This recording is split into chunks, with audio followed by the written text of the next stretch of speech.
All right, so it says to find where this curve has horizontal tangent lines. The points on the curve. So when we graph this,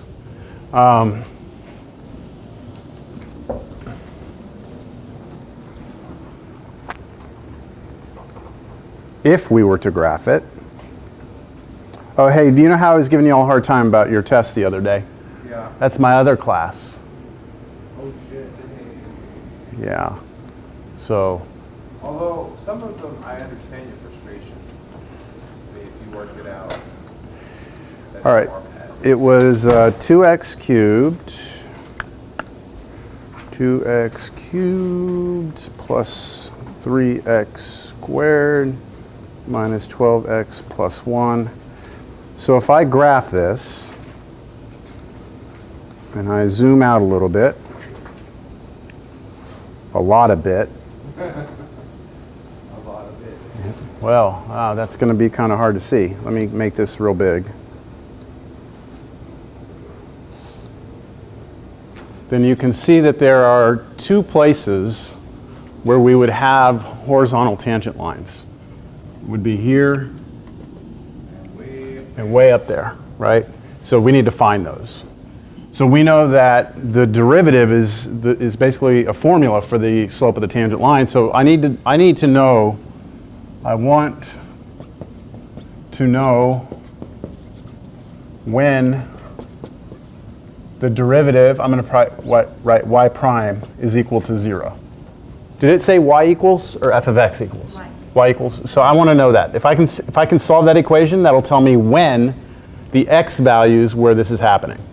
So I need to take derivative first, so I just use the power rule. So 3 drops out. You okay with that part? Yeah. Okay, so you get, what, 6x squared plus 6x minus 12. That's what you should get for the derivative. And you set that equal to 0. And now you are in college algebra, and you're just solving a quadratic equation. Okay, so if I were doing this, I would probably pull a 6 out first. And that's not a 4, that's a 2.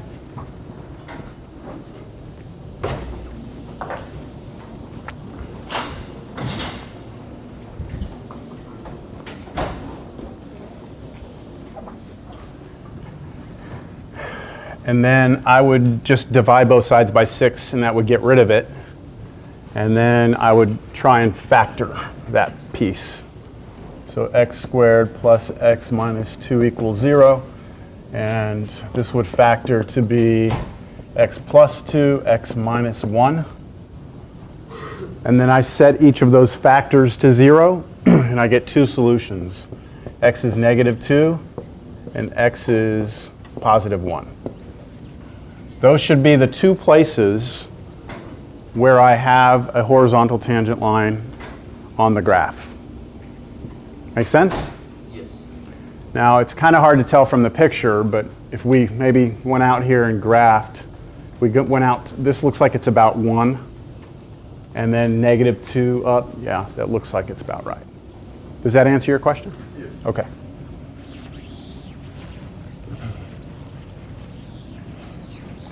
All it wants is where it happens. So all it wanted was the x. That's it.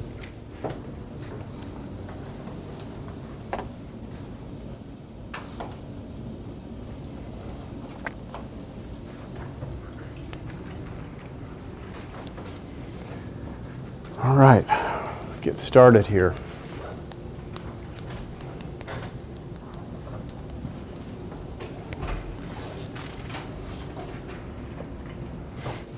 Does anybody have their formula sheets, like, just handy? Just right there with you?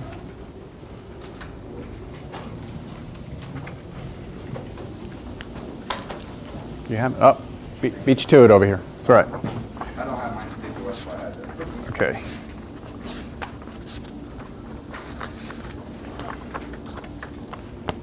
Oops. I'm sorry. I'm just kidding. All right. This is reference page 5. Formula number 5. dx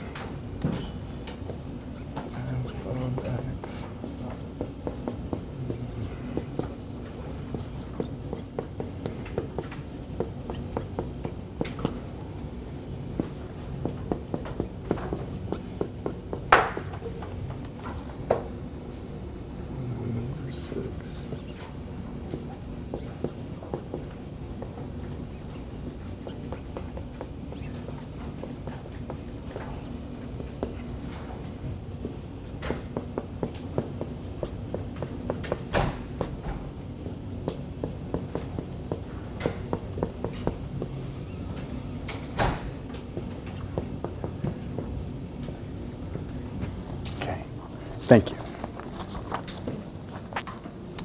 Okay, we ready? Let's do it. Today is the second most important day when it comes to rules with taking derivatives. The third most important day was last class. Today's the second most important day. And on Thursday will be the most important day when it comes to rules for taking derivatives. All right? But you can't do any of it without the previous one. So we can't do this unless we understood last class, which was power rule, right? All right, so the product rule and the quotient rule. In our notes, I have them written this way. So I say, look, if we ever have two functions that are being multiplied together, then when you take the derivative, you cannot just take the derivative of each one separately and multiply together. You cannot do that. What you have to do instead is you have to take the derivative of the first function, f, multiply it times the second function, which would be g, then add to that the derivative of the second function, g, and multiply that times f. So you actually, when you're taking the derivative of a product, you're going to have two terms. Here they are, two terms. The first term has the derivative of f times g. The other one has a derivative of g times f. Now you can also write it this way, f prime g plus g prime f. All right, that's it. I'm going to prove this formula to you today at the end of class because I want you to see where it comes from. Excuse me. Now, the way it's written in the book, and I know this won't be on camera, but you can look it up on page 5 of the reference sheet, formula number 5, derivative of f times g. They write it different than I do, don't they? A little bit? They write f g prime, right? F times the derivative of g plus g times the derivative of f, which is the same as mine, right? But flipped over, right? So they actually, let's see, this fg prime is this piece right here, right? And they just flipped it over. You can do that with multiplication, right? And then they put that one first. And that you can do. You can switch the order if you're adding two things together, can't you? Does it matter? What do you mean? Does it matter? Does it matter which one you use? I'm going to explain why I'm doing this. I don't do this just because I like to confuse students. There's a reason. Let me continue and you'll see why. But do we all agree that this is the same as the formula on your formula sheet? Yes? Okay. The quotient rule is what we use whenever we see two functions divided by one another. So if I have a function f on top divided by a function g, the derivative is not just the derivative of each one separately and then divide. It is not. It's this big, ugly, complicated looking thing. So what it is the derivative of f times g without a derivative. Does that look familiar? Derivative of f times g. It's this, isn't it? Okay, but instead of plus, it's what? Minus, and then derivative of g times f. Isn't that the same thing? So it's the same as the product rule with subtraction. Yes? And one big, big difference on the bottom. You have to divide by the function g squared. All right? That's the rule. I don't know if I'll have time to prove this one to you. All right? Sorry, I may not have enough time. And so an easier way of writing that would be f prime g minus g prime f over g squared. Which, again, doesn't it look very similar to this? It's this, changed to minus, divide by g squared. Now, if you go and look at the book's version, do you see that this formula matches mine, but they switch the order right here, and they switch the order right here? Do you agree? But if you look at just the books, don't these look like completely different formulas to you? Yeah. Like it's not as simple as just the minus in between, is it? And then divide by g squared? Do y'all see that? It's almost like you have to memorize two different formulas if you look at it this way, in my opinion. So that's why you put it like that. So that way That's why I write it this way, because it's really one formula you have to memorize. Remembering that when you go to quotient, you change that to a minus and divide by g squared. It's easier, I think, when you're learning this first time to do it this way. I've never understood why the book doesn't see that. And they make them look like different formulas. It makes it, to me, look like you have to memorize two different things here. If you want, you can use that. So on your formula sheets that you're allowed to have in class on your test, you can scratch this out and you can replace these with that. That's okay. I'm allowing you to edit your sheet, but that's it. Don't put anything else there. All right? So let's see these things in action first. All right? Let's take a look at how these rules would work. And please pay attention to my vocabulary today. I'm going to be saying some things over and over and over. And see if you can catch on to it. All right?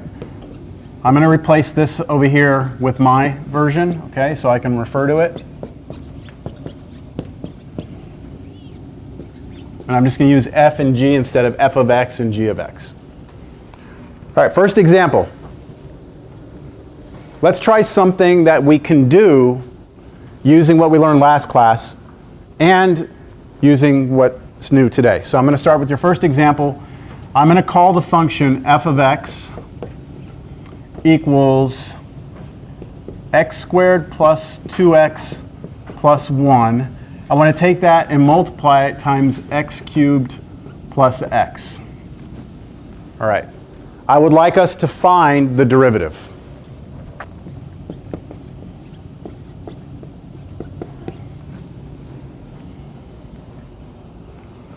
First thing you should notice is that we have a product, right? We have a product between two functions of x. This right here is some function of x. This right here is a different function of x. And we are multiplying the two together. So we have this form, right? Y'all agree? Now the problem is in the formula, I'm using f in the formula, right? F and g are my two different functions. But I've already called this entire thing f, haven't I? So I can't use f and g again. I'm going to have to just use some different labels. So I'm going to use, how about g of x times h of x? Do you agree that that looks like that? You have some function of x times another function of x. The derivative of this should be, you tell me. Don't tell me in terms of g and h. Don't give me the exact derivatives, but just using the rule, this should be g prime of x first times h of x plus h prime of x times g of x, right? That's what the formula says I need to do, right? Yeah? Yeah? So if this function is our first function, and this function is the second function, right? We have a first function and a second function. Then another way I could say this verbally is that the derivative will be, remember I said listen to the way I talk today, the derivative of the first one times the second one plus the derivative of the second one times the first one. Derivative of the first times the second plus derivative of the second times the first. You follow that? Okay. Doesn't matter what we call them, g, h, j, doesn't matter. It's always going to be the derivative of the first one, then multiply times the second, plus derivative of the second one, then times the first one. So let's actually go through and fill these blanks in. And this is our first example, so I'm going to go very slow. What is g prime of x? Well, it's that function, right? But its derivative. So watch the way I write this. X squared plus 2x plus 1. I want the derivative of that. Right? So I put a little prime mark, times what? The h function, which is x cubed plus x, then plus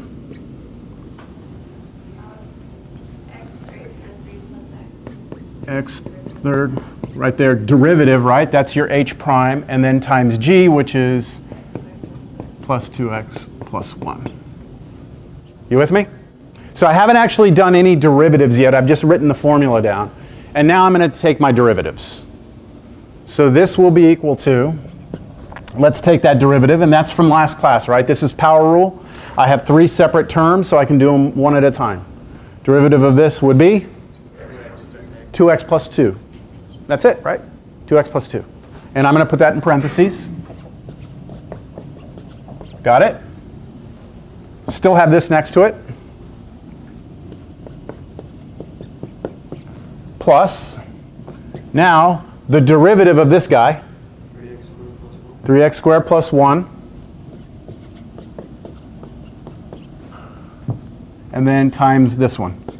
And I'm not touching that one, right? See, so you see how like the derivative like takes turns, right? Like first it's the first guy gets the derivative, the other one doesn't get touched. Next time it's the second guy gets derivative and the first one doesn't get touched. And that's our answer. That's the derivative. Well, we need to be able to clean that up if necessary. So I would expect everyone could do some algebra here and distribute. I'm going to do it on this example. But pretty much from here on out, when I take derivatives, I'm going to leave the simplification to you. Is that in case we have to take another derivative? Well, later on we will have to do simplification. So my challenge to you is to take your answer that you get and make it look like the back of the book. Go from your answer to the back of the book on every single problem you do for homework. Make sure you can get it from there to what they want it to be. All right? That will test your algebra, and if you can't get it to that answer, get with me, call me, text me, email me, come meet me in my office, and I'll help you with the algebra. All right? We just don't have time to go through and algebraically simplify every single one of these. This one's not so bad because we can obviously multiply polynomials together, right? So let me go ahead and multiply this together, since this is our first one. This will be equal to, let's go. Here to here, we get 2x to the fourth. Here to here, plus 2x cubed. Here to here, plus 2x cubed. Here to here, plus 2x. Was I complaining about someone smelled like too strong? Whoever that is, it smells good today. I really like that smell, whatever it is. I think it's a guy's cologne. I like it. I don't know. I think it's different than whatever you were wearing last time, whoever you are. Okay, what is this now? 3x to the fourth. And then 6x cubed. And then 3x, right? Squared. Got to keep going. Yes? Pardon me? The second. Let's see. Hold on. Thank you. Here to here, 2x to 4. Here to here. Oh, that one's squared. Is that what you're saying? Yes. And then this one is cubed. Thank you. That would have screwed everything up. See, that cologne was distracting. It was doing its job, I guess. All right. That's it. The last one, the 1 goes through.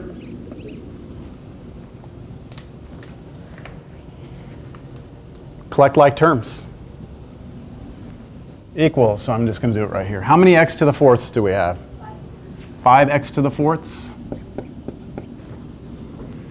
X cubes, 8. X squareds, 6. X's, 4.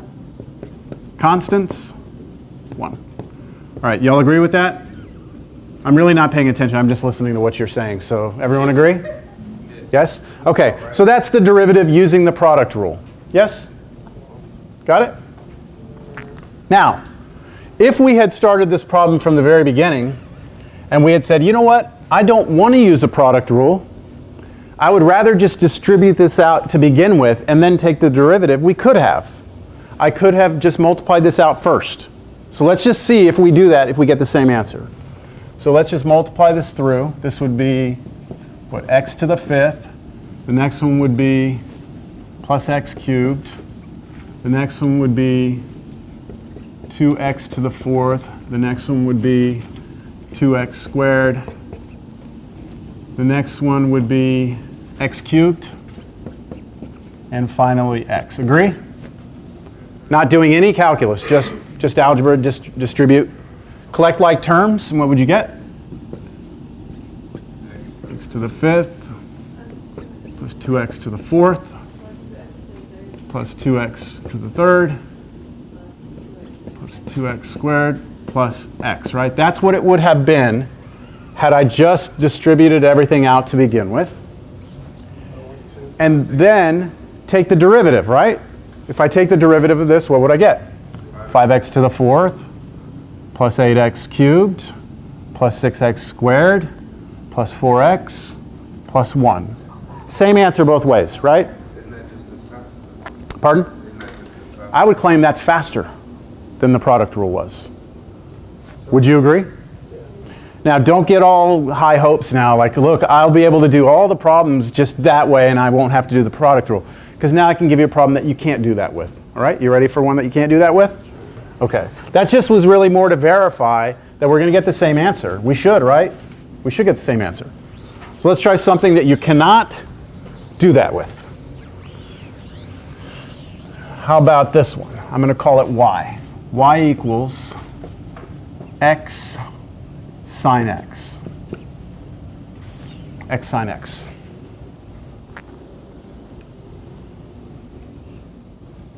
And let's make it a little more complicated. Let's make it x squared sine x. How about that? X squared sine x. Now, when you look at that, do you see that you have a product between two functions? Yes? And just out of my own curiosity, I would like to know what that looks like. That's what that curve looks like. All right? And from my just initial impressions here, it looks like we have quite a few places where that derivative would be 0, huh? But I'm not asking you for that right now, right? I'm just want to take a look at the graph. All right. I don't even know if I should show you this. I hate to show mistakes, but I'll see this on the test. Someone's going to take the derivative of this. I'm doing it in red because it's wrong. And guess what they're going to write? Someone already knows what it is. 2x cosine x. That's what they're going to write for the derivative. So what did they do? They just took the derivative of each one. That's all they did. X squared, derivative is 2x. Derivative of sine x, cosine x, done. No, no, no, no, no. This is a product, and you must employ the product rule. The product, you have to identify where it occurs. It occurs right here, right? That's where your product is occurring. So if you want, you can imagine it just kind of splits your function up into two pieces here, right? You've got, let's call this the f function. Let's call this the g function, right? I can use f and g now because it was called y to begin with. And so my derivative is f prime g plus g prime f. F prime g plus g prime f. Or it's the derivative of the first one times the second one plus the derivative of the second one times the first one. So y prime is equal to f prime g plus g prime f, which will be, what? I'm going to go even slower. It's x squared's derivative, right? That's f prime times g plus the derivative of g, right, times f. Now take your derivatives. So this will be 2x times sine x. And then what's derivative of sine x?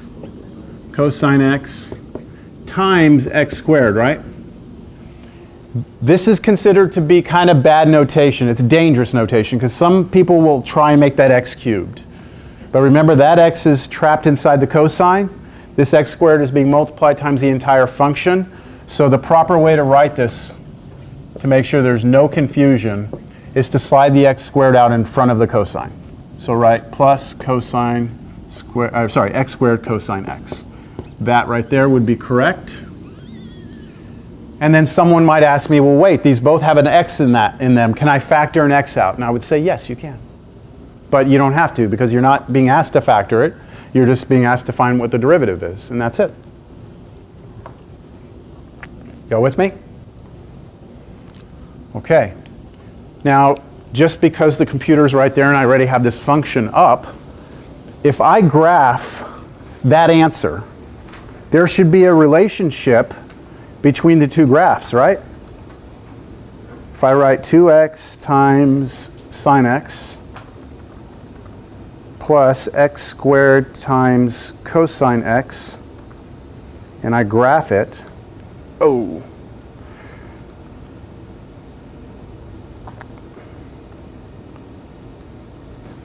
Wow, that's a disaster. Let me try and zoom in so it's not so chaotic. everywhere that the blue curve, which is the derivative, everywhere that the blue curve hits the x-axis is where it's 0, right? That should correspond to places where my tangent line on the red curve are horizontal. So notice I have an x-intercept here, right? That x value, if I go to the red curve, check that out. I've got a flat tangent line there. How about here? I have an x-intercept for the blue curve corresponds to the tangent line on the red curve being flat. And then I have another one over here. The blue curve, x-intercept corresponds to the flat tangent line on the red curve, right? Okay.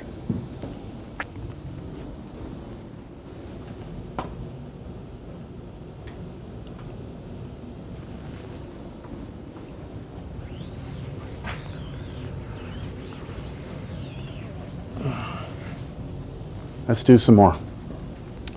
And now I can just let my imagination go with the types of functions we can come up with here. So let's try something else. How about root x tan x?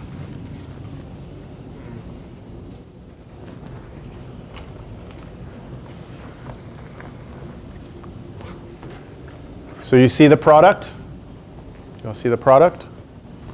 Right here. There's your product. Call one of these F if you like, call the other one G, call one of them G, call the other one H. It doesn't matter what you call it. The derivative is going to be the derivative of the first times the second plus the derivative of the second times the first.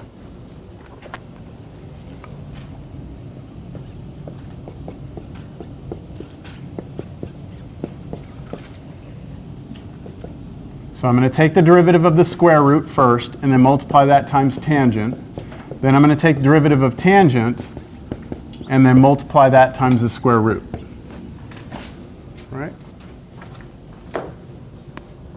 And what is the derivative of the square root of x? 1 over 2 root x, right? That's one of the ones I said you should just know, right? 1 over 2 root x times tan x. And then the derivative of tangent was another one that I said you should try and memorize.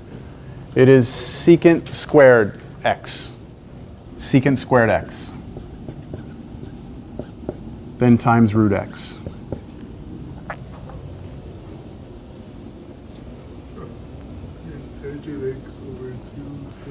Yeah, you could try and make this look a little nicer if you want. This would not be wrong to do this. Plus, I could write the root in front of the secant squared.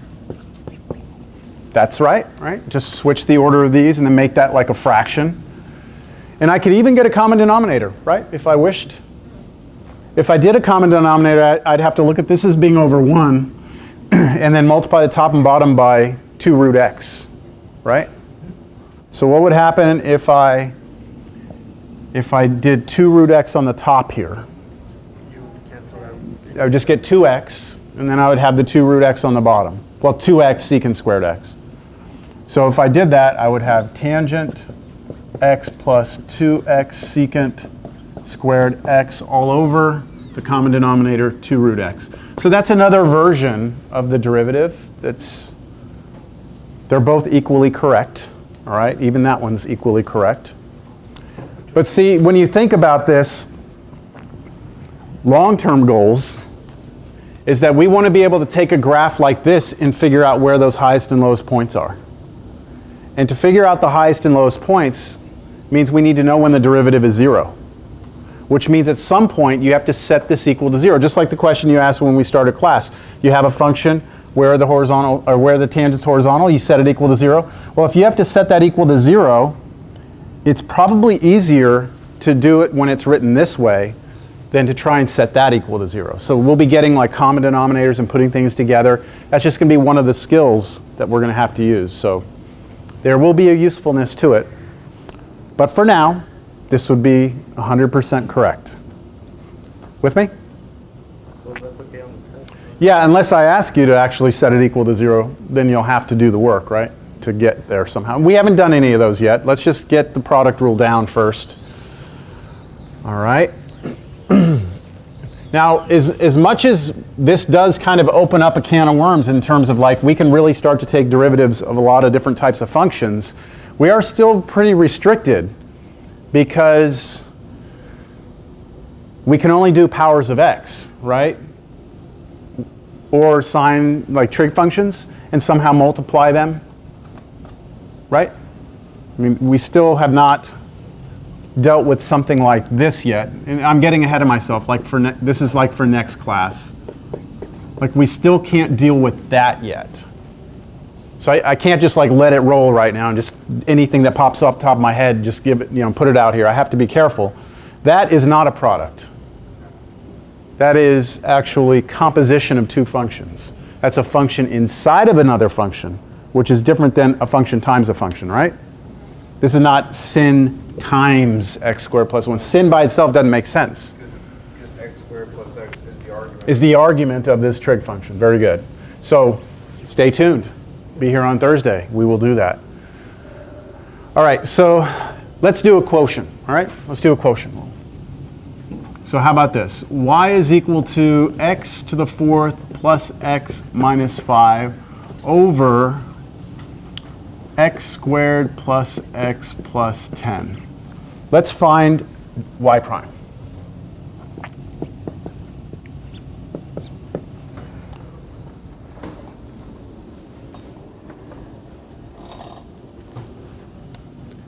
Quotients are somewhat obvious, right? I mean, it's easier to identify quotients sometimes than it is a product. Everyone can see that that is a ratio of two things. Yeah, there's a big old line, so I hope you see it. We've got this now, right?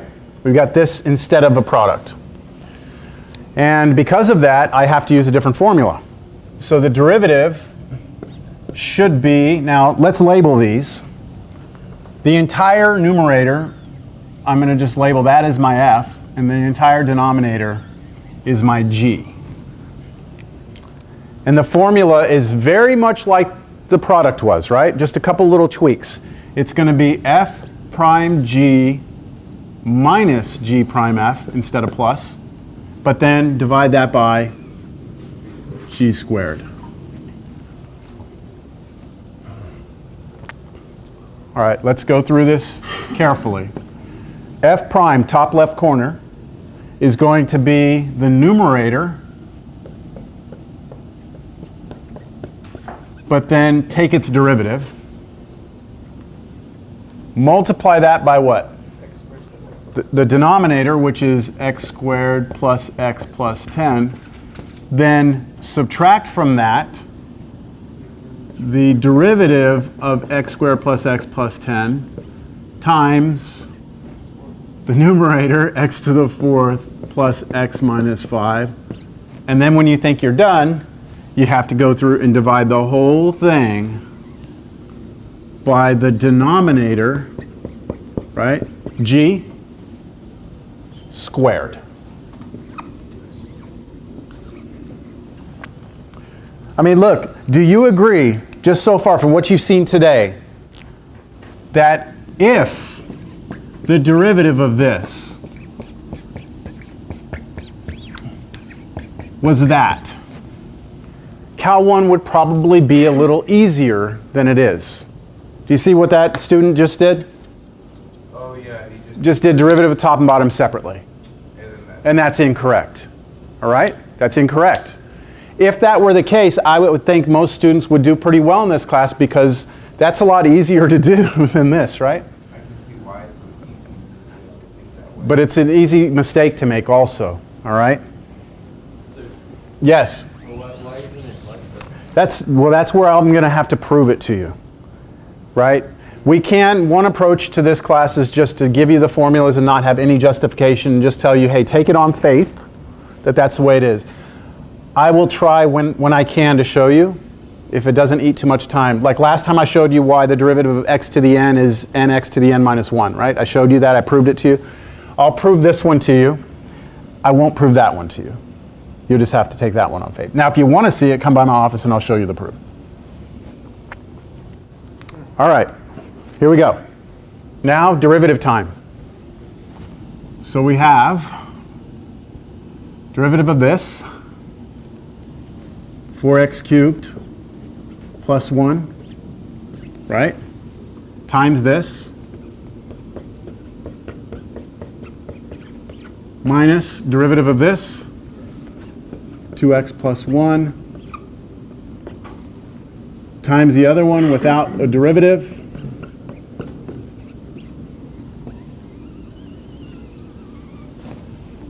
Over the bottom square.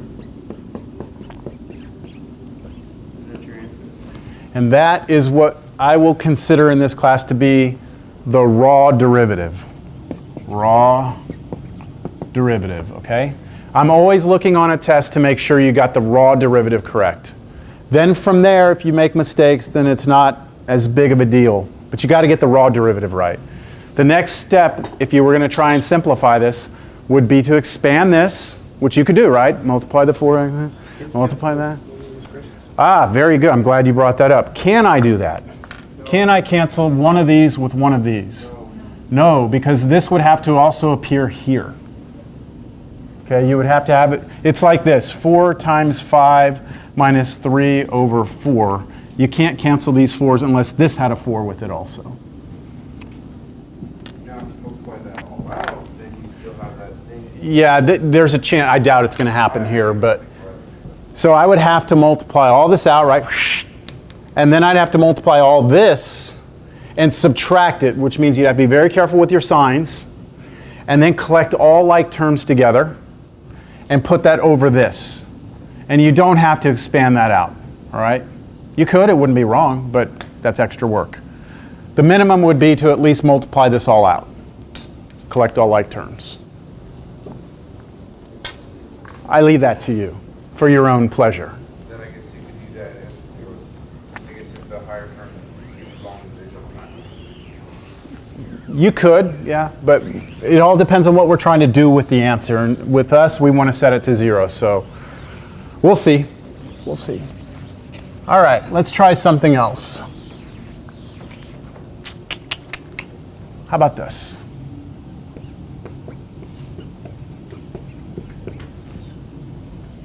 This is not a trick question. What's the derivative of this? Secant squared. Now, do you remember that I showed you, I proved to you that the derivative of sine was cosine? Yeah. And I said you could do the same thing to show that the derivative of cosine was negative sine, but I didn't show you that, right? I could have very easily shown it to you. All right? If I was going to try and convince you that the derivative of tangent is secant squared, I would not use a limit. Here's what I would do. We all know the answer is secant squared, x. I'm going to rewrite this as what it is. That is, tangent is sine over cosine, right? That is a quotient, isn't it? Let's apply the quotient rule to this. The derivative of this should be, what, this is my f, this is my g. So, do y'all like me labeling these? Is that okay with you? Is that too childlike, or keep doing it? That's okay? All right, there's your f, there's your g. So it should be f prime g minus g prime f all over g squared. Right, that's what I'm using. This should be the derivative of sine times the bottom cosine minus the derivative of cosine times sine. Do y'all agree? Yeah? All over? Cosine squared. X. I wrote cosine squared x that way instead of cosine x quantity squared. Same thing. What is the derivative of sine?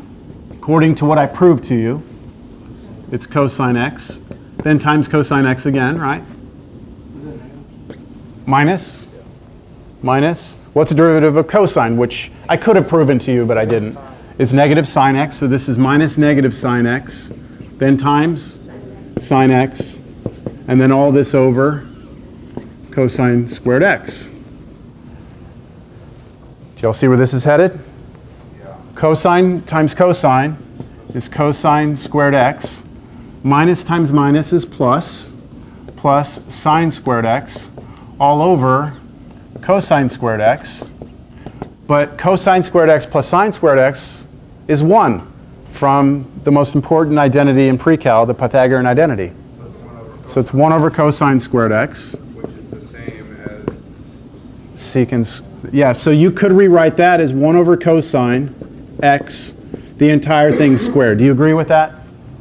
Look, if I square a fraction, I square the top and bottom separately, right? What happens if I square 1? 1, square cosine, this, right?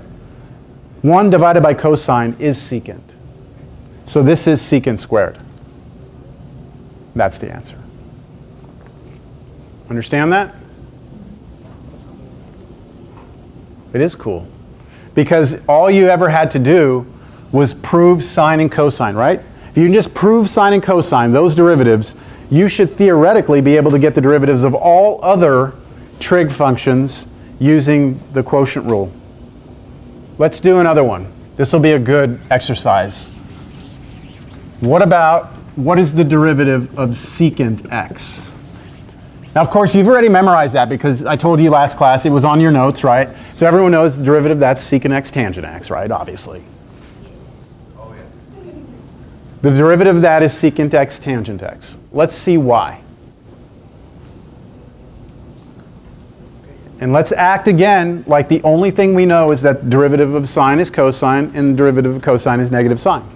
So how could I go about this? Rewrite it as 1 over cosine. And now that's a quotient, isn't it? It's a quotient. So you could look at that as being f and look at that as being g. And then you could go through and write this down. So f prime g minus g prime f over g squared. Now, do you remember when we were doing the product rule? I said the derivative of the first one times the second one plus the derivative of the second one times the first one. That's just like, I don't even have to think. It just comes out of my mouth, all right?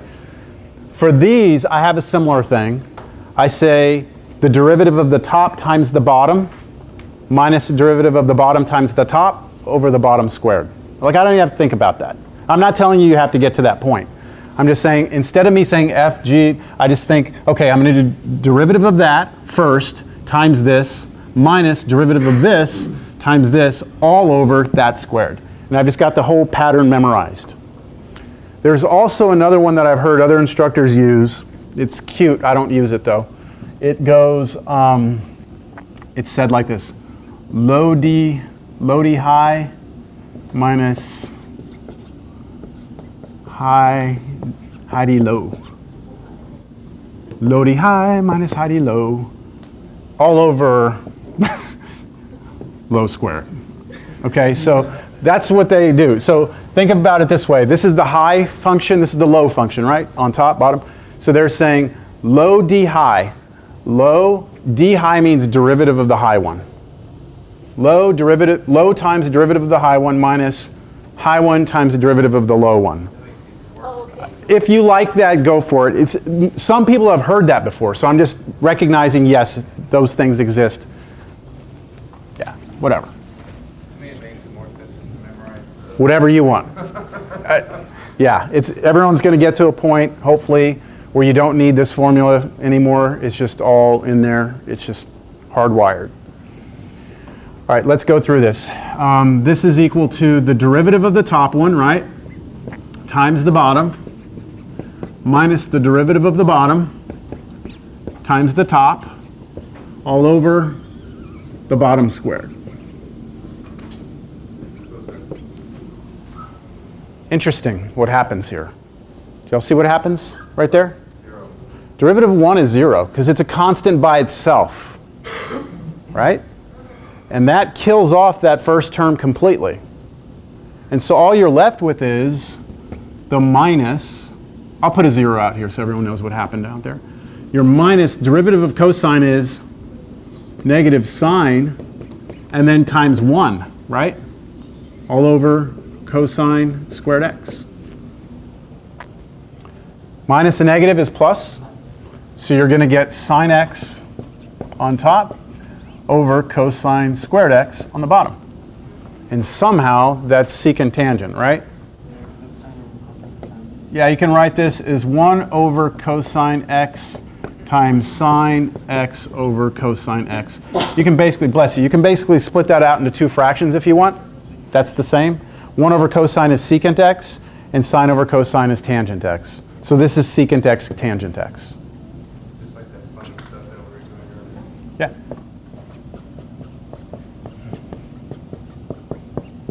So it matches, right? Yeah, this is correct. That's not wrong, right? Okay. And if I replace this with cosecant x, then this would be 1 over sine. And then you go through and play the same game, and you would wind up getting negative cosecant x cotangent x. And if I replace this with cotangent x, this would be cosine over sine. You go through and do the thing, and you're going to get negative cosecant squared x. I'm not going to do those.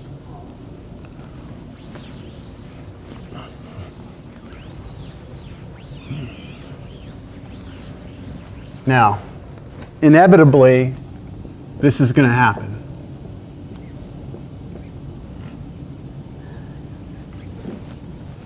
I'm going to give that on a test or something, and someone's going to go like robotically, and they're going to be like, I see quotient rule, and they start doing the quotient rule, which is fine. You can do that. But it'd be a lot easier if you just rewrote this as x to the negative 1/2, right? That's it. That's x to the 1/2 on the bottom. Pop it up. You've got that, right? Take the derivative. What would you get? Negative 1/2, x to the negative 3/2, and you're done. Right? I wonder, though, if the quotient rule would give us the same answer. What do you think?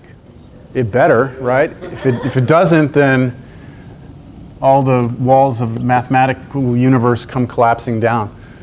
So let's try it. The top function is 1, the bottom function is root x. At least you have it on YouTube. That's right. We were there when it happened. Derivative of the top times the bottom minus the derivative of the bottom times the top, all over the bottom squared. Bottom squared is x, okay. Do y'all see that?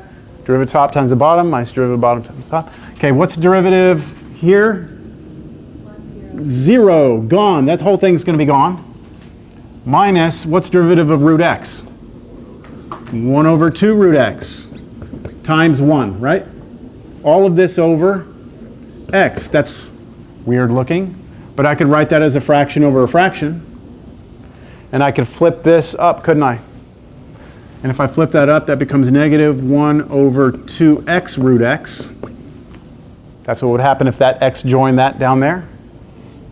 And I'd have this, right? But remember from last class when I did I think I did that problem. Maybe I didn't, but this could be rewritten this way.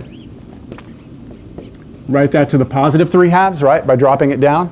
And then remember this, I did this means the square root of x cubed. And 1x would pop out and you would get this. So these are the same thing, right? Exactly. That's good.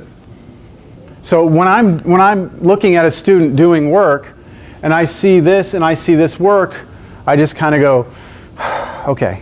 They're going to get the right answer, but man, that's a lot of work for something you could have done very clean right here, right? So know when to use it, when not to. This would be a case where you do not want to use a quotient rule. We good? Because you could have something go wrong with your algebra or something. Yeah, you could mess that up. All right. Can I see your book real quick? I just want to make sure I've talked about what I wanted to here. Look, the only way to get good with this quotient, product rule and quotient rule is to actually just get in there and do it. Okay, a few other things I want to do in here. Yeah.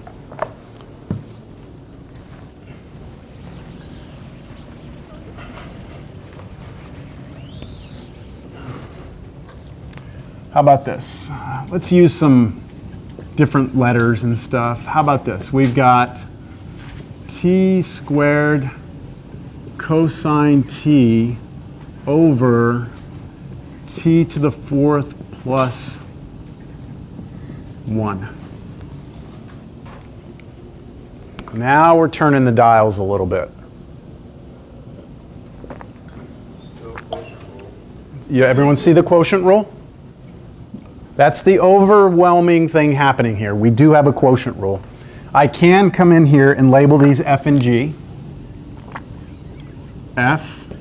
I can label this G, right? Well, hold on. We already have F. Sorry. Let me go G and H. That okay? Because I was already using F. Yeah, well, let's write it down and so everyone sees that. We have the derivative of this, right? Should be the derivative of the top times the bottom, right? So it's this thing up here, its derivative, times the bottom,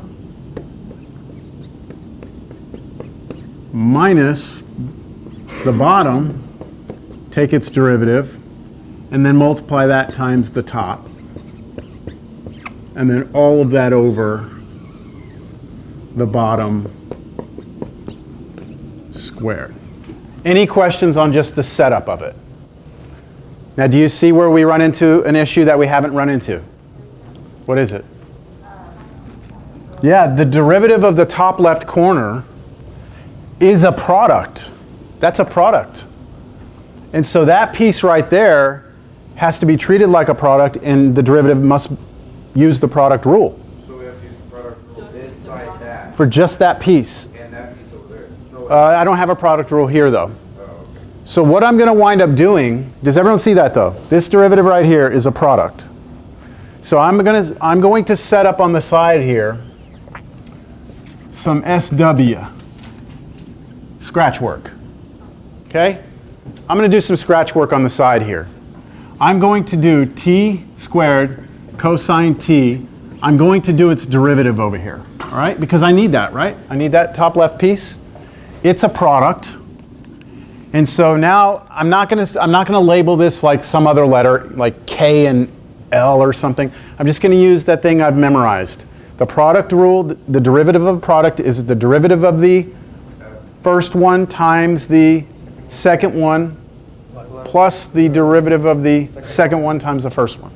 So it's going to be the derivative of the first one times the second plus the derivative of the second times the first. Got that? And you realize this blue is just this top left piece, right? Now this becomes 2t times cosine t. This is going to become negative sine t, then times t squared.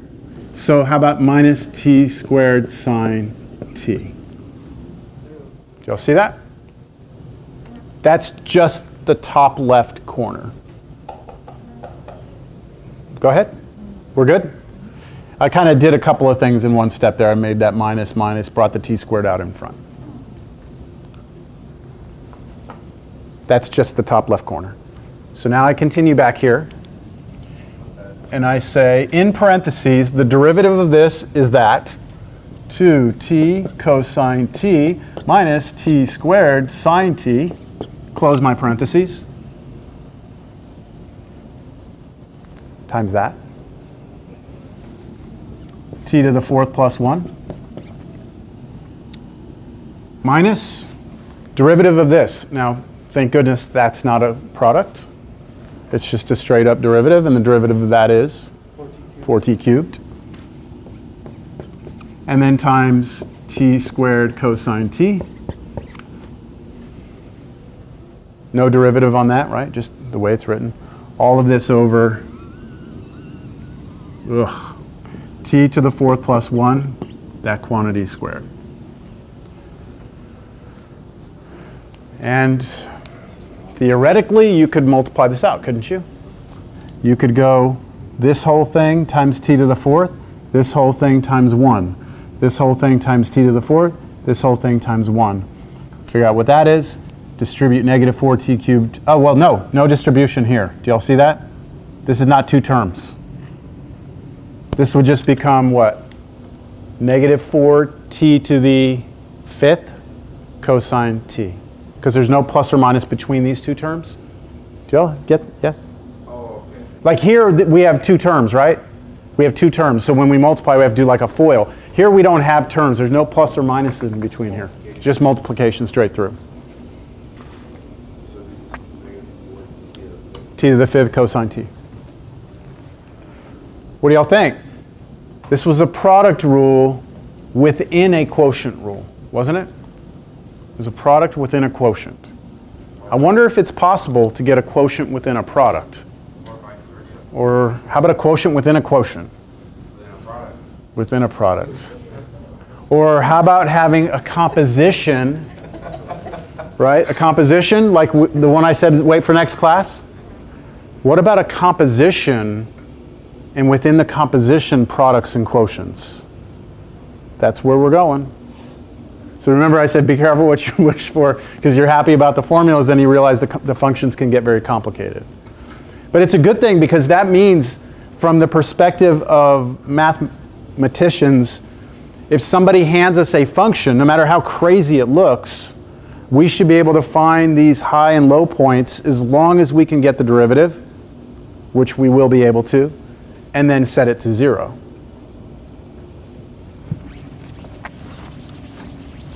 All right. How about this?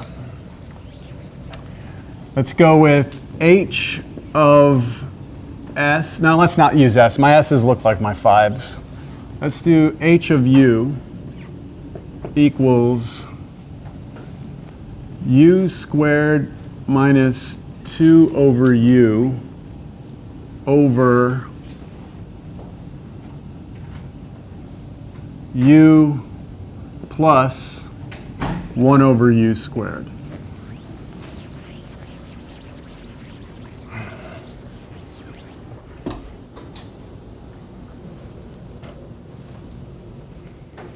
Does it look like a mess to you? A little bit? All right, what do you see there? Quotient, right? You see the big quotient, right? Here's the big quotient. And then the numerator itself is 2 terms, isn't it? And I know I'm going to have to take the derivative of that at some point. Are you going to be able to take derivative of this easily? What's the derivative of this going to be? 2u. No big deal? What about this one right here? How would you handle that? You want to bring that u up, right? Make this 2u to the negative 1. Then you'd be able to handle it. I would not use a quotient rule on that. That's too much work. How about this? Can you handle the derivative of that? That, yes, right? This one, bring it up as a u to the negative 2, and then use your power rule. So I think I'll be able to handle this, but I must do the quotient rule first. Was there a question, or? Doesn't that top part, that 2 over u, doesn't that work out to 1? Because if you have the derivative of 2, it's going to be 0, and then you have the derivative. You're not using the quotient rule. You're trying to take derivative of the top and bottom separately. You're not allowed to do that. That's what the quotient rule says. I'm putting like the derivative of 2, and then times. Oh yeah, yes, okay, yes. If you did the quotient rule on this, you will get the correct answer. You will. If you do the quotient rule on that, you will. But it's more work than just bringing the u up as a u to the negative 1 and doing power rule. Let me write this down. This is going to be, I have what? Derivative of the top times the bottom minus derivative of the bottom times the top all over the bottom squared. Or you circle each one, call one f, call one g, and just follow the formula. Derivative of the top times the bottom